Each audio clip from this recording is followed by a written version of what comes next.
Welcome to What is Going for new thought from the edge of Each week on OMTimes flagship radio show, veteran broadcaster, author, and media consultant Sandy Sedgbeer conducts thought-provoking interviews with inspirational authors, artists, musicians, scientists, speakers, and filmmakers who are working at the point where spirituality and science meet consciousness at the very edge of Here is your host, Sandy Sedgbeer. Hello.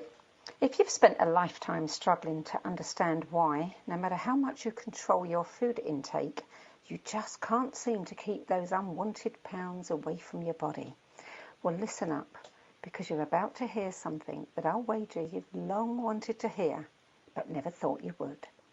Fat, which has long been a subject of enormous frustration and personal shame for so many, is not your fault. And that's official. With us today to give us the latest groundbreaking research on fat is the author of one of the most liberating books I've read in a long time.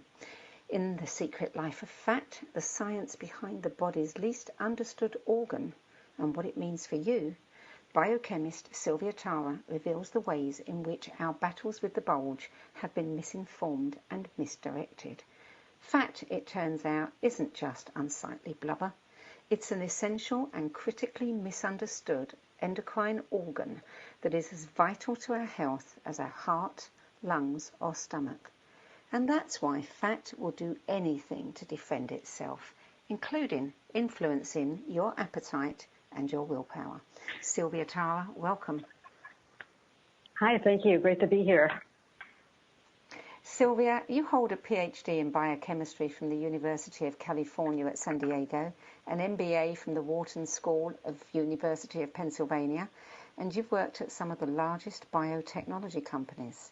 And now, with your book, The Secret Life of Fat, I'm certain you're about to become a hero to many millions of people worldwide. So what inspired you to research and write about fat? Yeah, sure. So I've had so much trouble struggling with fat on my own. Even when I was a child, I gained weight incredibly easily, much more easily than my friends do. And I had dealt with, weight issues a long time. I went on a number of diets. Sometimes I could lose a little bit. Sometimes I would even gain. I worked with personal trainers, and all were pretty much astounded at how little I had to eat before I was able to lose any weight at all. And I was about to embark upon yet another diet. And I thought, you know what, forget it. Before I do one more diet, I am going to learn everything there is to know about fat. Why is my fat acting so differently? Why do other people lose it more readily than I do? Why do some people, how come they can eat so much and not gain any weight at all? I see that all around me. And I thought, well, I'm a scientist, and if anyone can understand fat, I can. And so I spent 5 years digging through the scientific literature, reading everything about fat. I think I pulled over 1,000 papers on fat and spoke to over 50 scientists around the world about the cutting-edge research on fat. And what I was learning was just so astounding and so surprising to me, I thought that I have to put this in a book and I have to share it with people. And The Secret Life of Fat is that book. Wow, so tell us, what did you find? I mean, what surprised you the most? Yeah, so it turns out fat is not just fat. It's not just a reserve of calories. It's not just blubber. It's actually a very sophisticated endocrine organ, meaning that it releases hormones into our bloodstream that have effects all over our body. And no one ever thinks about this when they think of fat. They just think I have to get rid of it at all costs. But it turns out that fat is crucial to our bodies. And even though we might not like our fat, our body really does. And that's why fat is endowed with all kinds of tricks to come back when we try to lose it. For example, one of the hormones that fat produces is called leptin, and leptin has direct impact on our appetite. So when we have healthy amounts of fat, normal amounts of fat, we're releasing leptin into the bloodstream, and it signals to our brain that we're satiated overall. But when we lose weight, when we lose fat specifically, we start losing some leptin.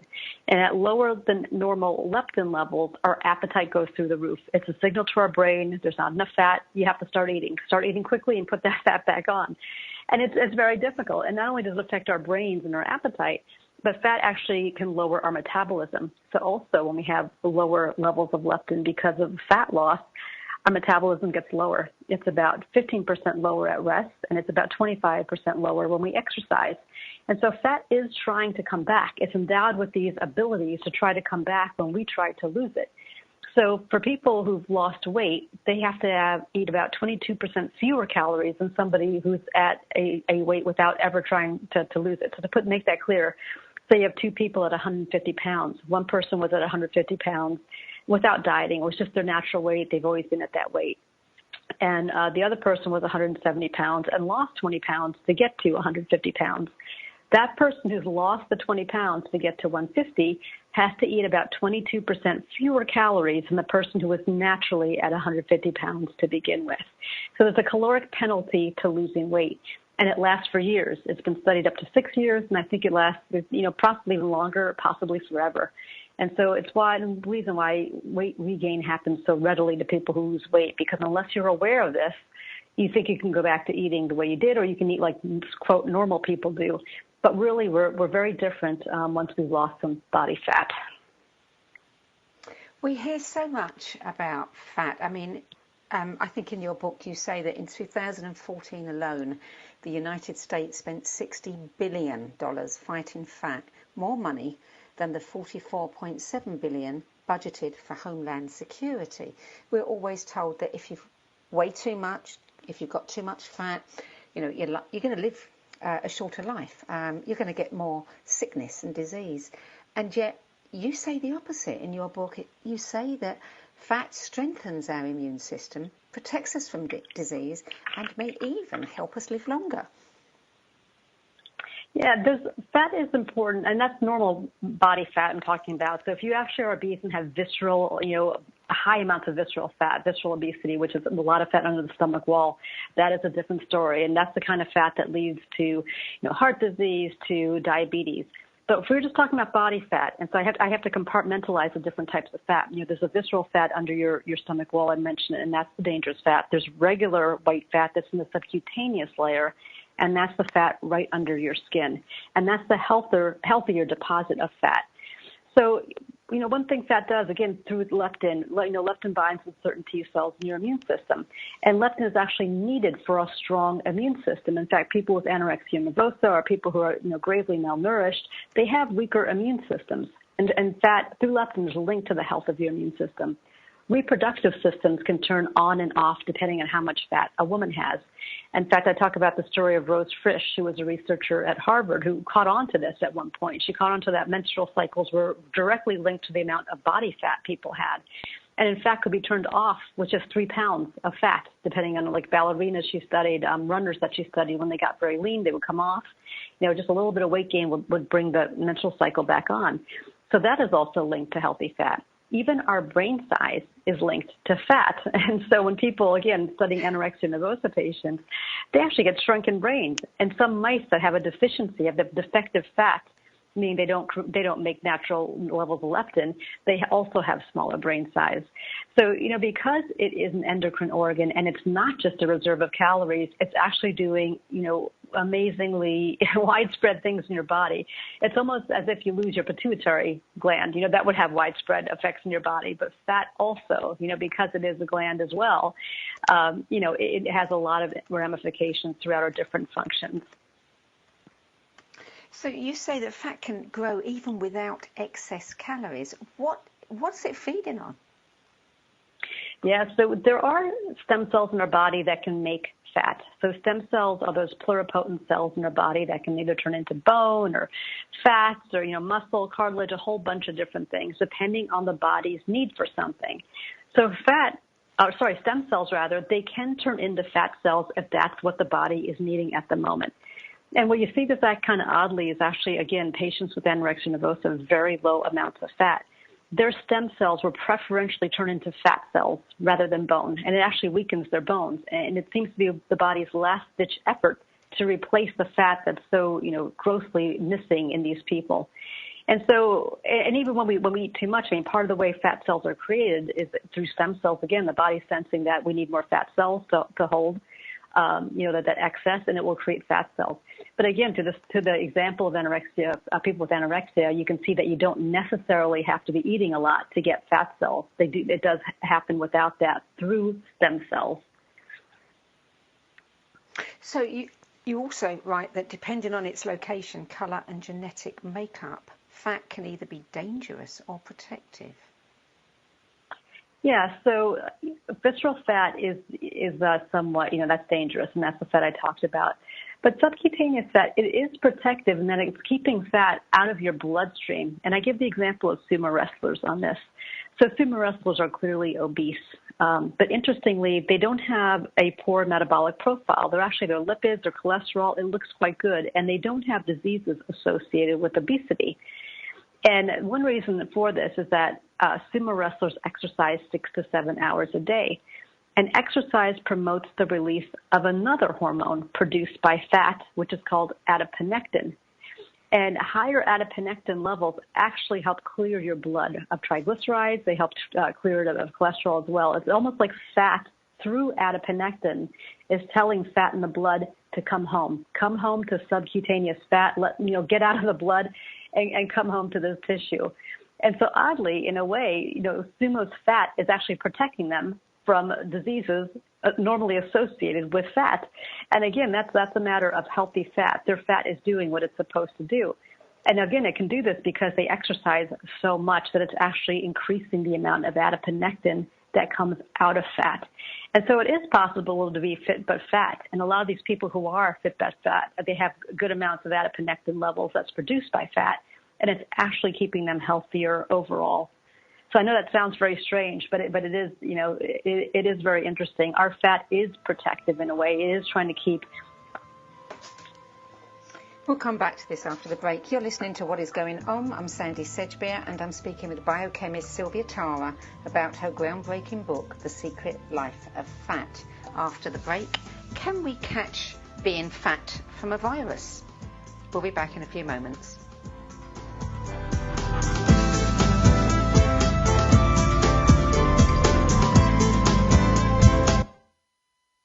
The future of Internet radio is here. OMTimes Radio.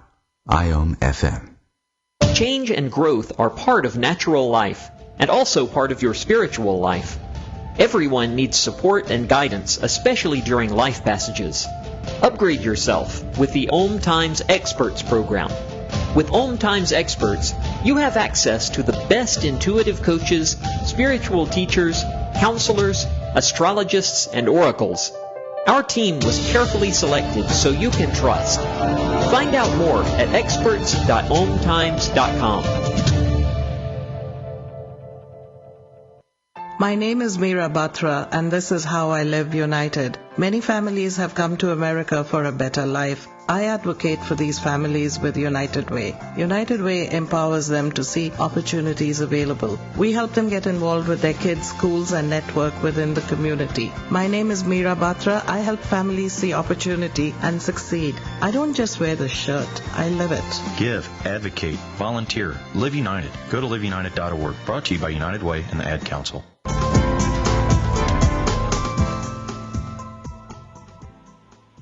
Welcome back. Sylvia Tara, prior to the break, we were talking about the location and colour of fat.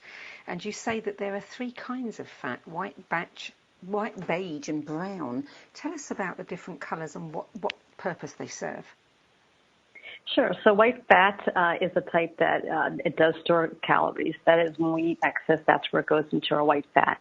And a white fat can be, again, under the stomach wall as visceral fat, or it can be just subcutaneous right underneath our skin. There is also brown fat, and brown fat, instead of hoarding energy, actually burns energy to produce heat. And that fat is around our neck, it's around our heart as well, and it's in our back. And then there is beige fat, and that's fat that is capable of turning brown. And it's been observed that exercise or exposure to cold can turn beige fat brown. And it's actually an interesting area of research now, and the possibility that fat can actually fight fat. If you have more brown fat, will it help you get rid of some white fat? And so 3 types of fat. So it's the location of your fat that matters, and the type of fat you have that matters too. Sometimes when you see people who are overweight, some people have very kind of flabby, loose fat, and others seem to have what appears to be, fat, but it's very solid. What is the difference there? Yeah, there's a lot of difference. So your fat is not just fat, and there's a lot of things in fat too. In fact, it's only 75% fat. The rest is water, it's collagen fibers, there's some muscle cells in there.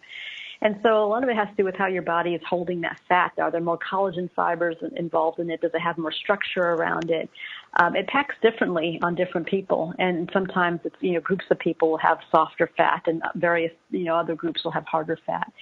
So it is, somewhat genetic, but there's more going on in your fat tissue than just the fat cells themselves. And of course, it's different in women and men, because you see men don't seem to get fat around the thighs and backside, which is women's biggest problem. Why is that? Yeah, so our hormones affect very much where our fat will be. In fact, you can see with people who are transsexual, right? So men turning into women, going through that process change, they'll start to distribute fat in a normal feminine distribution. They'll get more fat around their thighs and their buttocks and their breasts, and they'll lose some in the belly. And then women going to the male orientation, the opposite will happen. They'll lose fat around their hips and their thighs, and they'll gain it in the belly a little bit more. And our fat actually has receptors for our sex hormones. So it has receptors for testosterone and estrogen. So they react, our fat cells, to the hormones we have in our body. In fact, as we age and those hormones start to decline, our fat starts to move on its own. And so, women will get then, as they lose estrogen, they'll get a little bit more belly fat. Men will get even more belly fat than they had, and some around their back and their neck as well. And so, it's important for people to know as you get older, you do have a much higher propensity for getting fat. We lose our fat-burning hormones. We lose testosterone. We lose growth hormone, two of which are great fat-busting hormones that are in ample supply when we're young. And not only that does it get easier to get fat, but where your fat is going to start to deposit will also change as you age. And it's just something to be a little bit forgiving about. I think people tend to be very hard on themselves that, they're lazy or they're just not eating right, or it's their fault. There's some of this that is nature. You can try to counteract it, but it takes much more effort as we start to get beyond 40.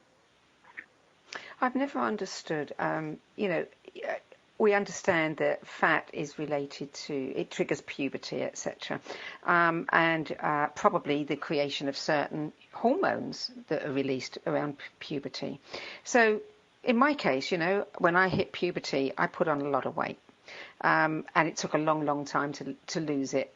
Then one goes through the menopause, and you would think that as you no longer have as much, of the female hormones, and probably a little bit of dominance of testosterone that's in the body, you should be losing fat as a woman. Why do we then put it on at menopause as well?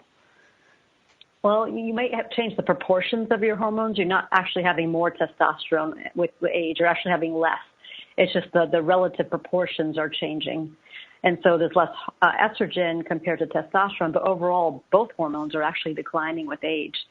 And so that's going to, be one very big factor there. It's just, declining estrogen, declining testosterone, and declining growth hormone as we age, all help us gain some weight. And, there's been plenty of research on this. I know I wrote about one researcher who studied male runners, and he noticed that, with every year they had to run more in order to stay as thin as they were in the previous years. And he calculated that it's about, if they run, they have to run about 1.4 miles more every year to keep the same weight.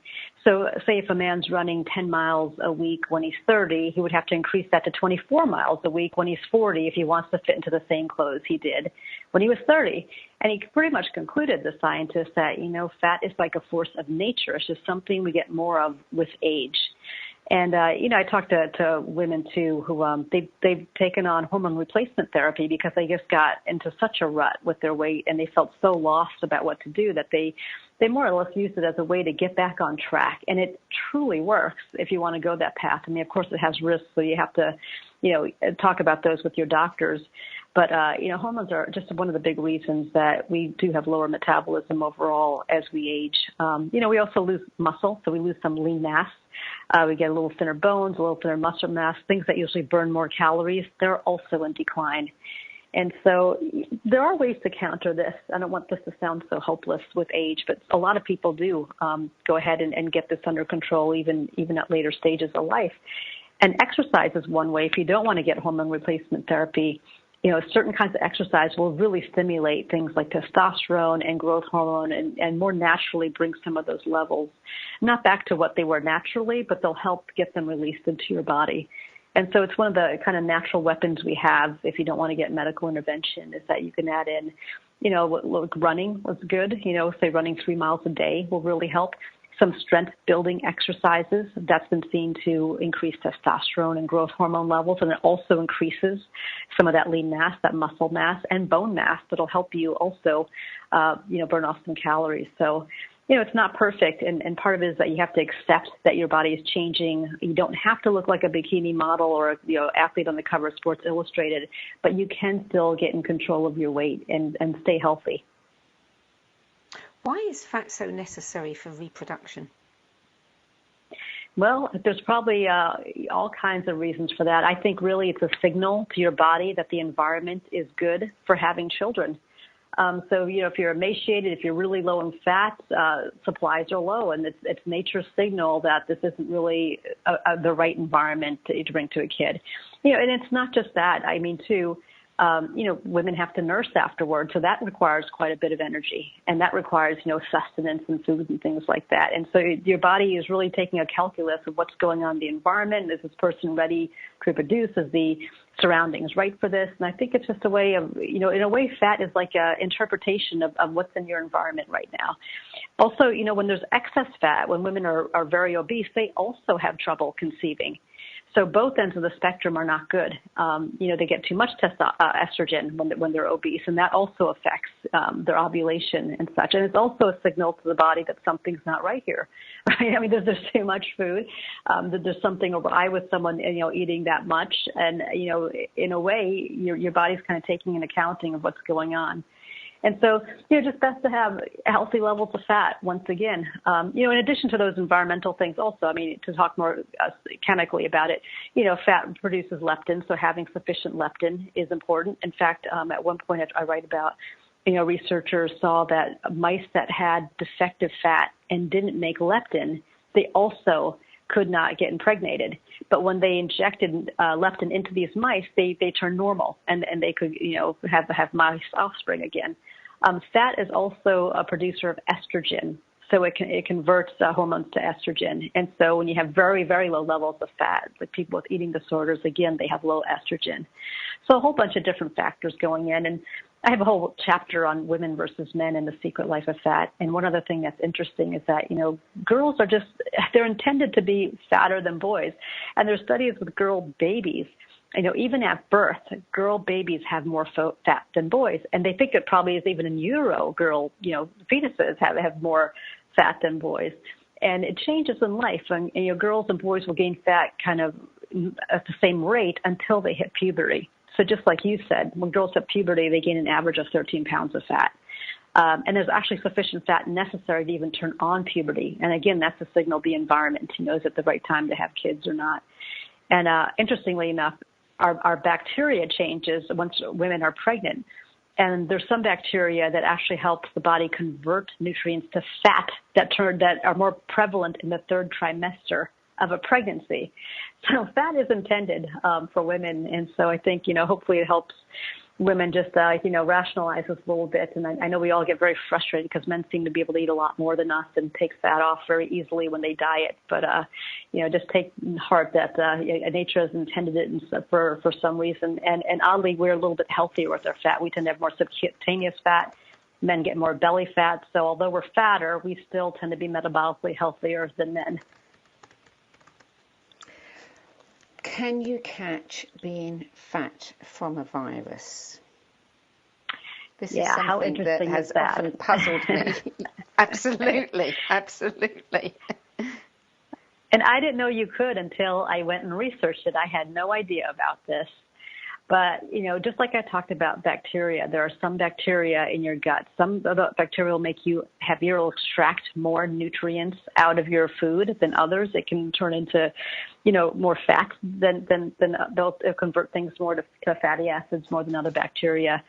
And at the same time, there are some viruses that are associated with a much higher risk of obesity. And I do write a whole chapter about one called AD36. And people who have this virus, they tend to have twice the risk of obesity as people who don't have it. And finally, after much studying of this and how it's working, what it seems to be doing is converting more glucose into fatty acids. So when you eat something, more of it's turning into fat. And also it's turning stem cells again. So more of them are turning into fat and turning into other things like muscle or bone. And in one study, they even showed that some people who had this virus had thinner bones in their arms, but more fat. And so, it's interesting. But, once again, I'll just caution, it doesn't mean you have to be fat. But I write about a patient who had this virus and what he had to go through. He had to be very careful about what he ate. He runs every day. The happy part of that story is that he had a weight problem his whole life. And he really didn't know what was going on. He just felt like he was gaining weight easier than people. He was very frustrated. But once he finally got properly diagnosed by a researcher who studied this, it's like a light bulb went off to him, and he understood what was going on with his body. He finally understood he had to just really ratchet back and just eat a lot less than other people around him. And that actually was kind of the thing that turned him on this path. His name is Randy, to like just being a runner and getting in shape. And he's in great shape now. He's in his 60s. He's very fit. And, he goes around talking about this as well. He and the researcher who found, that he had carried this virus. So, yes, you can catch it. And they're not sure how it's transmitted. So, can you get it from someone sneezing on you? It's actually not quite known yet how it's transmitted and how it's going around. So it's a very interesting field. And, what I try to do with that section is just to open up to people that, don't always kick yourself for being fat. There's all kinds of reasons we get fat. Some of it could be bacterial. It could be a virus. Genetics play a big role. So does gender. I talk about women versus men. And, so does age. So there's a lot of reasons. It doesn't mean you have to be fat, but just know you might have a harder battle than someone else. You're listening to What is Going On. I'm Sandy Sedgbeer. My guest is biochemist Sylvia Tara, and we're talking about her book, The Secret Life of Fat, the science behind the body's least understood organ and what it means for you. After the break, we'll take a look at the role that antibiotics may play in making us fat.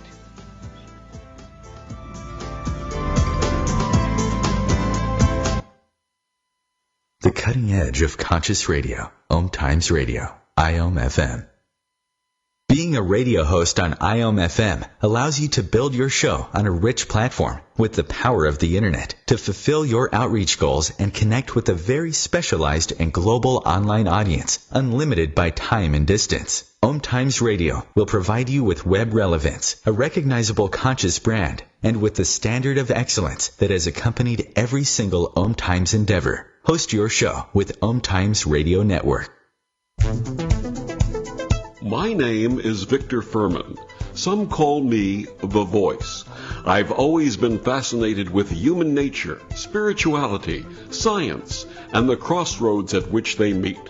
Join me Wednesdays at 8 p.m. Eastern on OMTimes Radio, and we'll explore these topics and so much more on Destination Unlimited. I'm Fidel Nsombo. I was born in a city called Bukavu in the Congo. We were a loving family, and then, boom, everything that I had disappeared in a single day. People think that when you are a refugee and they resettle you to America, all your problems are done. They don't understand that that's the beginning of everything. I was not born a refugee. I was made one. It's time we welcome refugee families with open arms. Learn more at embracerefugees.org, brought to you by the Ad Council.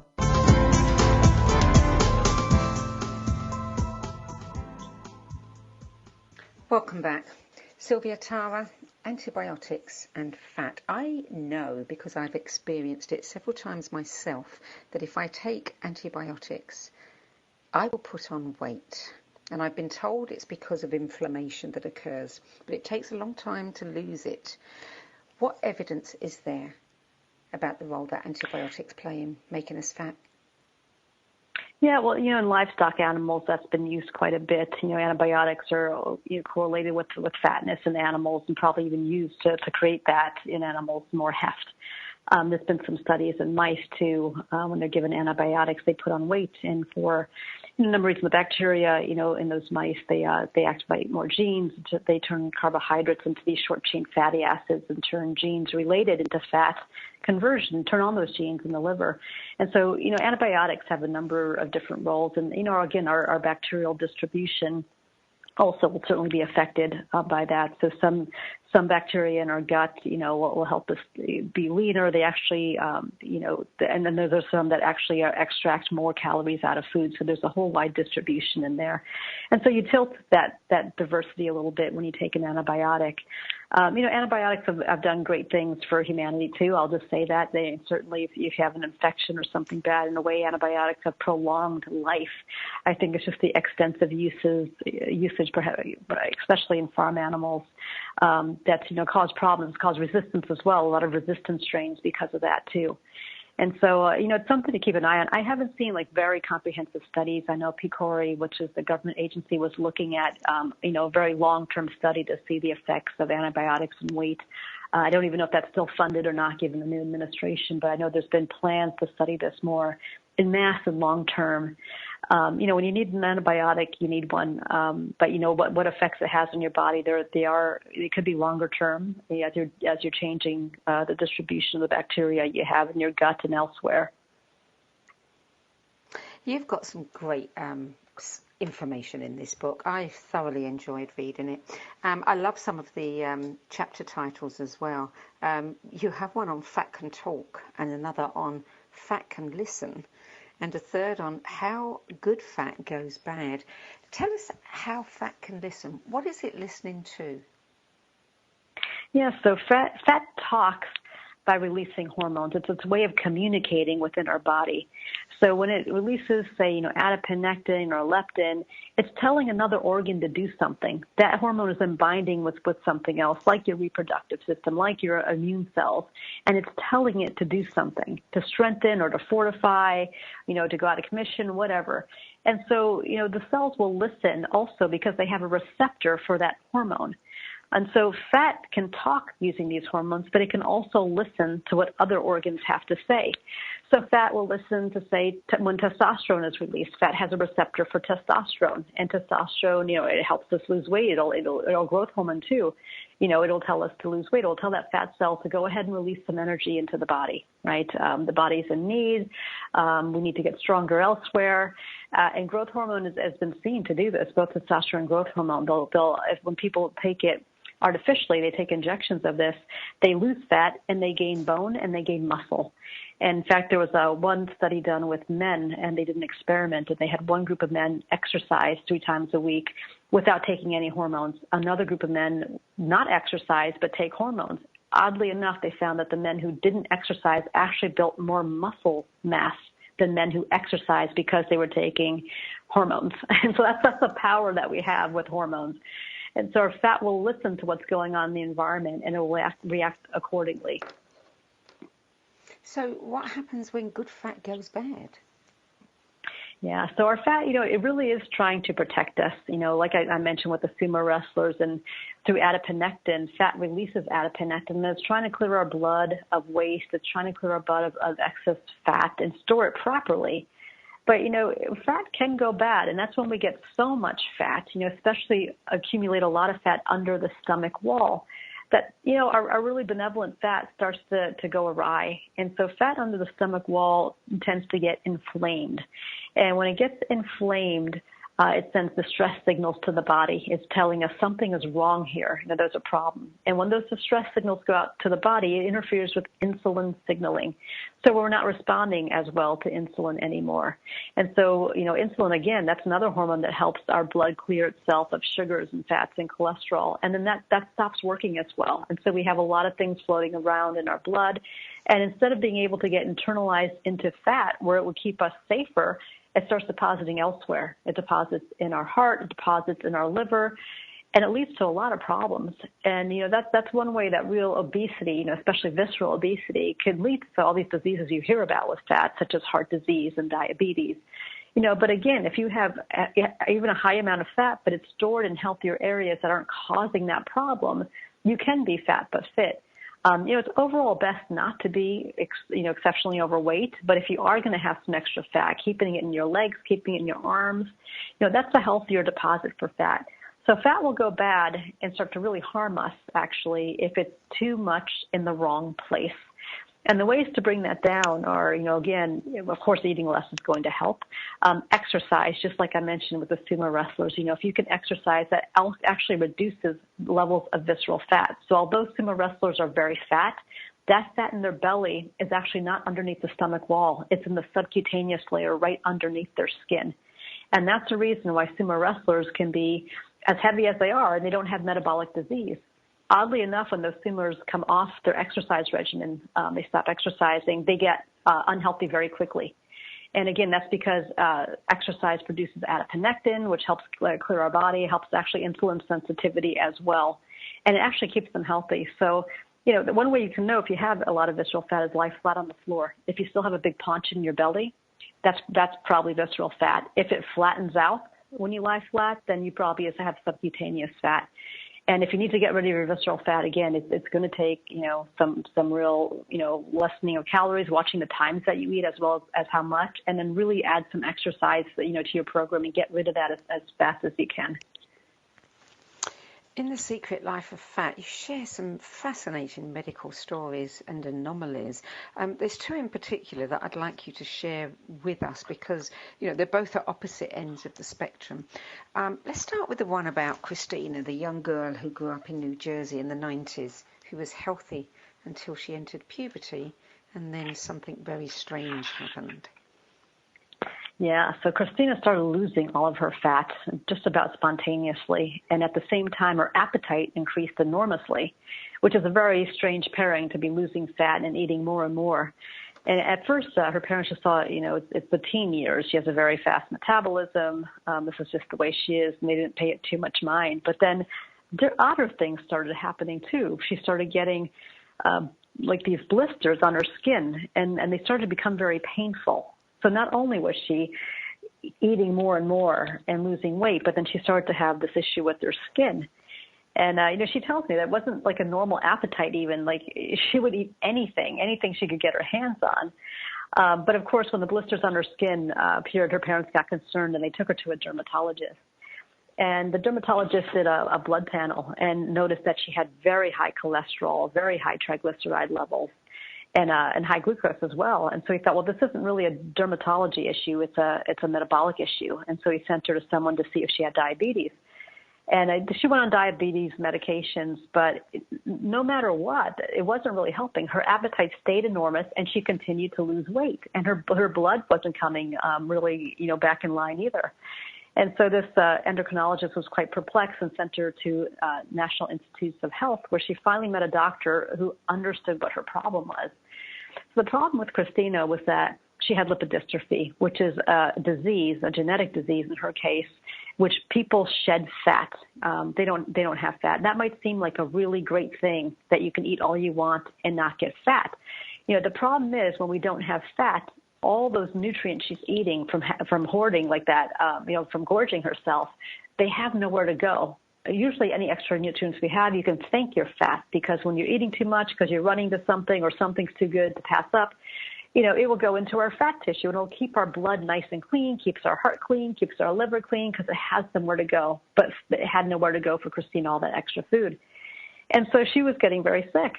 And, also when you have a little fat, you don't have normal amounts of leptin or adiponectin or the hormones that fat releases into the body. Because remember, fat's not just there to hold excess calories. It's actually an endocrine organ. And she didn't have enough leptin. And that was actually making her appetite go very high, because when you have low leptin levels, your appetite goes through the roof. It's a signal to your brain that there's not enough fat and you should eat more. And because she had a genetic condition causing her to lose fat, her body kept wanting to put fat back on. And so it's causing a whole number of problems.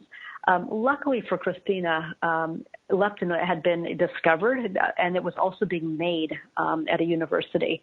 And so she was able to get injections of leptin. And once that happened, everything changed for her. her appetite subsided, number one, and that was the start of getting her back to normal. Her doctor at NIH said that they used to give her plasmapheresis where they would clear her blood for her, and her blood, when it would come out, it would be cream colored. It was so full of fat and cholesterol. But when she got on leptin and she got her appetite under control, her blood started to look normal again, and she never needed plasmapheresis again. She didn't need diabetes medication or anything. And so that just shows you the importance of your fat. You know, it is important for fat to store calories. You should thank it for doing so because it's keeping the rest of your body healthy. But at the same time, it is emitting really important hormones that your body needs. So for anyone who thought this would be great to not have fat and eat what you want, you know, just know your fat's really working for you. It's really trying. And you can learn this best when you see someone who doesn't have fat and can't make fat, just the negative impact it has on their lives. Leptin seems to have come, into the consciousness, so to speak, over the last, 10, 15 years or more. How was it discovered? Yeah, so that's also a very interesting story. And it was discovered, as most things in science, almost like an accident or an afterthought. So there was Doug Coleman, who was over in a lab in Maine, actually. It was at Jackson Laboratory there, and he was tasked to understand the difference between two obese mice. One was called OB and one was called DB. And the DB mouse had more profound diabetes than the OB mouse, and someone asked him to figure out why that was. And so he had this hypothesis that there's something in the blood perhaps about why the DB mouse is so much worse. So he decided to connect DB to OB through a process called parabiosis, where you can connect the blood supply. And he expected to see the OB mouse get the same intense diabetes that the DB mouse had. But that's not what happened at all. He had a very different result than he expected. What happened was that the OB mouse, which was also obese, suddenly just stopped eating anything at all. It stopped eating to the point that it actually died of starvation, which is very odd. And so, Doug Coleman hypothesized that there's something in the blood of DB mouse that is actually a factor in appetite. And the DB mouse wasn't responding to this factor, but it must be that the OB mouse didn't ever have this factor. And once it got this factor, it stopped eating. It controlled its appetite. And so I thought, well, gosh, if I could figure out what this factor is, it could be a really good cure for obesity. And so he set out to find it. He was limited. He didn't have the tools to do it. We'll let you finish that story after the break. You're listening to What Is Going On. I'm Sandy Sedgbeer, and I'm speaking with biochemist Sylvia Tara about her riveting book, The Secret Life of Fat. After the break, we'll hear more about that story, and we'll also hear about the baby who couldn't stop eating and whether probiotics can help in weight management. We'll be back in a few moments. Bringing a more conscious lifestyle to your world. OMTimes Radio. IOM FM. Spiritual, metaphysical, green living, psychic, alternative healing, life coaching. Do any of these or similar terms apply to your business or cause? If so, you are in a niche market with a very specific audience. Conscious Gate PR is the world's leading conscious public relations agency. With a global reach of over 4 million and growing, we offer comprehensive media campaigns to our targeted market. Learn more at consciousgatepr.com. Conscious marketing for conscious minds. Hi everyone, this is Shay Parker, the host of Best of the Best, which airs live right here on IOM Radio every Tuesday night at 8 p.m. Eastern and 5 p.m. Pacific. I'm super excited to bring you expert guest hosts, spiritual discussions, free psychic readings, and so much more. I can promise that you will not want to miss this one-of-a-kind, fun, yet touching, down-to-earth show. Join us every Tuesday night at 8 p.m. Eastern, 9 p.m. Pacific on OTR-FM. This is Shay Parker, and I can't wait to see you there. If you own a gun, you have a full-time responsibility. When you aren't using it, be sure it can't get into the hands of curious children, troubled teenagers, a thief, or anyone else who might misuse it. Your family, friends, and neighbors are all counting on you.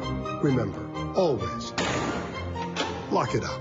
For more information on firearm storage safety, visit ncpc.org. This message brought to you by the National Crime Prevention Council, the Bureau of Justice Assistance, and the Ad Council.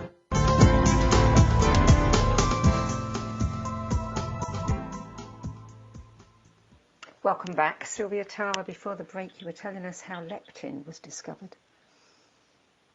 Yes, so just to continue on that. So finally, the missing factor was discovered. Jeffrey Friedman at Rockefeller University jumped in to help Coleman on some of this research and took it over. And that's when he really discovered, through 8 years of research, of looking at the genetics of a lot of mice, he finally found the gene that made leptin, and from that gene he was able to produce leptin and then test it to finally see what its effect was. And he did notice that when mice who didn't make leptin, who were genetically deficient, when he injected leptin into those obese mice, they would actually stop eating and lose weight. And he found the human, other researchers found the human equivalent of that as well. And so, from that point on, which was the mid-90s, that's when leptin was discovered. And it helped a lot of people. And it also helped another, girl in Britain who also had this problem. So the mice that don't have leptin, if they have a genetic defect and don't make leptin, and just to tie that story back all together, the DB mouse, it turned out, it did make leptin levels, but its problem really was that it wasn't responding to leptin. And so although it was making leptin, and leptin controls appetite, DB couldn't respond to it. It had a defect in the receptor in the brain. The OB mouse that when attached to DB stopped eating completely, it actually wasn't making any leptin at all. So when it was injected with leptin, it started losing weight, a lot of weight. And so, that was interesting. So you can have two problems with your fat. One is that, you don't make any leptin, or you could have a problem with the receptor in your brain that's unable to receive the leptin, unable to recognize it. And so all the while this was going on, interestingly, there was a girl in Britain who, she was eating a lot from the time she was a baby. I write about this girl. Her name was Layla. And she had this uncontrollable appetite. Whatever, she at one point broke into a locked freezer even as she grew up. I think she was older at the time, probably in her early elementary school years. And, she would break into a locked freezer, even in raw frozen fish. It wasn't a normal appetite. It was a very pathological one. And, of course, she was obese because of this. And no one really knew what to do the whole time. Her parents were blamed for it. She was blamed for it. And even when they put her in the hospital to control her eating, it was like a last-ditch effort to help her lose weight. She lost, some, but really the net of it was that she stopped getting fatter. She wasn't still losing a lot of weight. And so it looked like this was a hopeless case, and this child was going to die of the complications from obesity. And then finally, she went, a researcher at University of Cambridge, she paired up with this person. And he thought, well, this looks an awful lot like the OB mouse, because the OB mouse again didn't make any leptin at all. And because he had the mouse had no leptin, the appetite was very large. And he thought, well, this looks like the behavior is the same as this OB mouse, and maybe the problem is this child's fat is not making any leptin at all. And so they did a test, and sure enough, through that, it turned out that Layla her fat was defective. It was not making leptin. Her brain was not getting the signal from leptin to stop eating. And so she kept on wanting to eat. And it's not a normal urge. It's like I said, it's a very strong urge. And she couldn't control it. They were able to get some leptin from, again, Rockefeller University and from the company that was studying it as well. And when they gave it to Layla, her appetite really subsided. And so, she was the human equivalent of this OB mouse that had defective fat. And because of defective fat, it wasn't producing the hormones that it's supposed to, one of which is leptin, which controls appetite by signaling to our brain that there's enough fat here, you can stop now. And so, luckily for Layla, she went on to have a very normal life, thanks to this discovery by Doug Coleman and Jeff Friedman on the fact that fat is not just sitting there. It's actually making a hormone, and one critical hormone is leptin. So that begs the question, are they going to make leptin available for anybody who wants to lose weight, or are they giving it to people who are severely obese? Yeah, so the way leptin works, it wasn't the cure for obesity that Doug Coleman thought it would be. And one reason for that is because if you have normal leptin levels, giving someone more leptin doesn't stop them from eating more. It doesn't control their appetite as much. But if you have deficient levels of leptin, then giving leptin actually seems to matter to appetite. And so it wasn't, when they tried this with normal people, I think it was a phase 2 study, it actually didn't have the effect on appetite and weight loss that they thought it would. Where it has helped people are people like Christina, people whose fat is defective. They have abnormally low levels of leptin.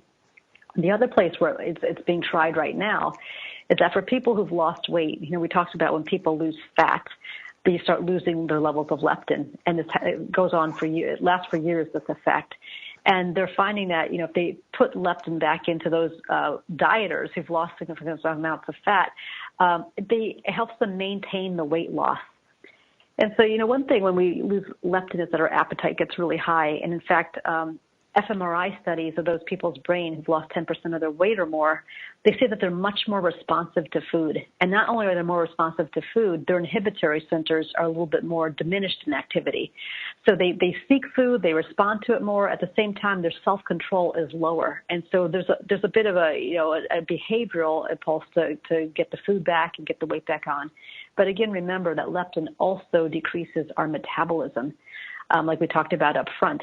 And so, people who have lost 10% of the weight, they have a higher appetite, they have less control, and they have a lower metabolism, which is why weight regain happens so readily. And so injecting some leptin back into people who've lost fat actually helps them deal with the behavioral issues. They seek food less, and it also helps their metabolism as well. What's interesting to know there, too, is that it's not just losing fat through dieting that has that effect. That actually liposuction, I write about this in The Secret Life of Fat. So people who've gone through liposuction, they also see some of the same effect. They get a lowering of metabolism because, again, it's that fat that's producing leptin. They have less leptin after some of it's removed, and they find that they will regain that weight unless they take extra measures after liposuction to keep that weight off. And, in one research that I cite, they had people exercise 3 times a week for about an hour. A little bit more than an hour, actually. And that group actually maintained the weight loss after liposuction compared to the group that didn't do that. There's been a lot of attention over the last few years on probiotics, and many claim that they are a key to leanness. What does your research show? I think it helps probiotics. So, one thing, we talked about bacteria and the distribution of bacteria in the gut, and some bacteria, and actually what they're finding is a good diversity of bacteria in the gut is actually what's associated with leanness. I think there was earlier studies that show Firmicutes was associated with obesity, Bacteroidetes was associated with more leanness, and that was a kind of dichotomy there. But I think more recent research is showing that it's the diversity of bacteria, how much different types we have, although those 2 strains do still show up in fatness versus leanness. And probiotics are thought to foster a healthier distribution of bacteria, also help with the gut lining a little bit, having a healthy gut lining to be more definitive of what gets through and what doesn't. I think it will help. I don't think it's a solution for obesity. I don't think any of the things I talked about in and of themselves is the solution. It's really a combination of all of it. So, not only is fat the sophisticated organ, it's actually an endocrine organ. It releases hormones, and it has its own ways of surviving, such as lowering metabolism, increasing our appetite when we try to lose it. That's got its own protective mechanism. At the same time, there's all kinds of ways we get fat that people don't really think about. So, gender has a big part in it. We talked about girls versus boys, and girls being designed to be more fat. Genetics, which we haven't talked about much at all, there's a strong correlation with genetics and fat. Age, and then bacteria and viruses too. There's all kinds of ways. You have to be aware of all the ways you get fat. It's not always just, will and self-control and you're being lazy and you're being a glutton. I mean, really, there are a number of reasons. If you're having stubborn fat and you've tried diets and they're not working, that's when it's time to really get smart about what is fat, how is it functioning in your body, and what are all the different possible ways you are getting fat, not just from overeating. And so I think addressing all of those is what's going to help. You have to address your hormones. As you age, you're getting less hormones. You got to find ways to increase those levels through exercise or otherwise. Also your bacteria, right? That's going to matter. And so what I found, and I write about too, is that really, leafy things, really fibrous things are actually really good for increasing diversity of bacteria and also increasing the types of bacteria associated with leanness. And then eating some of those, probiotics too will help keep a healthy gut there. And then, I think also just being healthy overall, sleep is also an important factor. The more sleep we get, it's associated with higher leptin levels, higher satiation, and less obesity. People who do night shift work tend to be more obese. So think about everything, especially if you've had a hard time with fat. If you find yourself failing diets and you're having to reach for something, think holistically. And then also pick a diet that's going to work for the long run. Like I said, when you lose weight, it changes everything. Your metabolism slows. You're going to be on this diet for a long time. And so a diet has to work for you psychologically. You have to be able to live with it. It has to work for you biologically and that your body's responding. And it has to work for you lifestyle-wise as well. And that it has to be able to work with your life that you have. I know there's some diets out there, they're so restrictive, they just can't work with me. And that might be true of other people too. You have to include the foods that you like. So just plan carefully. And then I do have a whole chapter too on just the willpower of making a life change. A lot of this is behavioral. You know, I'd studied the people who have been successful at weight loss for a long time. There's a database, the National Weight Control Registry, where they track successful dieters and some of the things that help them keep weight off for the long run. You know, and some of that is it's exercising every day. It's keeping a log of what you eat. That's actually really important because we tend to eat more than we think we do. And, you know, they don't come off the diets very much. They stay very adherent. So a lot of, you know, solutions in there too. It's not really a diet book. It's much more a science book, but in whatever the science could distill from what I've gleaned, I've tried to put a chapter of some advice in there to help people use that work. Sylvia, we're going to have to end it here, I'm afraid, but I think the book is fabulous. I encourage anybody who has weight problems or battled with their flab for many years to read this book. Thank you so much for writing it. I'm sure you're very popular at parties and everywhere you go. Thank you so much. Okay, you can find more information on Sylvia Tara and The Secret Life of Fat at the website thesecretlifeoffat.com. You've been listening to What Is Going On. I'm Sandy Sedgbeer, and next week my guest will be popular spiritual teacher and channel Lee Harris, whose monthly energy reports draw huge audiences on YouTube. I hope you'll join me. Till then, it's goodbye from me.